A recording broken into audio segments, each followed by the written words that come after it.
Built to please the tuner crowd, this Nissan comes well equipped with some serious attitude. Hi, I'm Miranda Lightstone with WatchMojo.com, and today we're taking a ride in Nissan's brand new 2011 Sentra SCR Spec-V. Even though the Sentra SCR Spec-V is a sportier, higher performing Sentra, the interior really isn't that different from a base Sentra or even a Versa. As far as the dash and the steering wheel and the middle gauges go, they're pretty much the same as any other Nissan. What you have that's a bit different from the others is this fancy oil and G-force gauge. Not really sure why the G-force gauge is there. It hasn't moved at all while I've been driving. Maybe I just haven't been driving fast enough. But otherwise, it's a general sedan. So the stick shift is right here, attached to the middle console instead of being between the two seats, as is the norm in most manual cars, which gives you a bit of a better driving position, but nothing that I would write home about. Now, you think because you're getting a four-door sedan that you're getting a much more practical car, even though this is higher performing and sporty, but unfortunately you're not. The SCR Spec-V is equipped with a V-bar, which is for better suspension and handling, and it sits between the trunk and the rear seat, which means you have no pass-through. The seats can't be folded down, there isn't even an armrest, so all you have to use is either the trunk or the back seat separately. You can't open them up and use them both, which in my opinion is pretty impractical.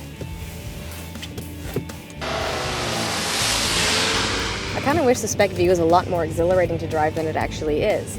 And of course, it actually has 30 more horsepower than the SCR at 200. And it has a 3.5-liter four-cylinder engine that's actually quite responsive, but just not responsive enough. I don't feel that it has any torque, it doesn't have any power, it doesn't have any oomph. And when you look at its competitors, the GTI, the WRX, the SIR, those cars have real attitude, real character, and they actually go off the line.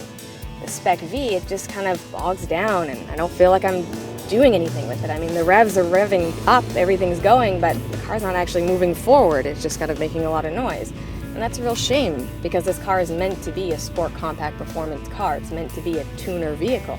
And I just don't feel it. I just don't get that sense. What I do like about the Spec-V is the way that it handles. I was instantly surprised by how well it handled the corners. This is a front-wheel drive car, and as you can see by our surroundings, we're in the middle of winter. But this car handles really, really well. And that's thanks to the upgraded suspension, the better bushings, and that V-bar that I was talking about before.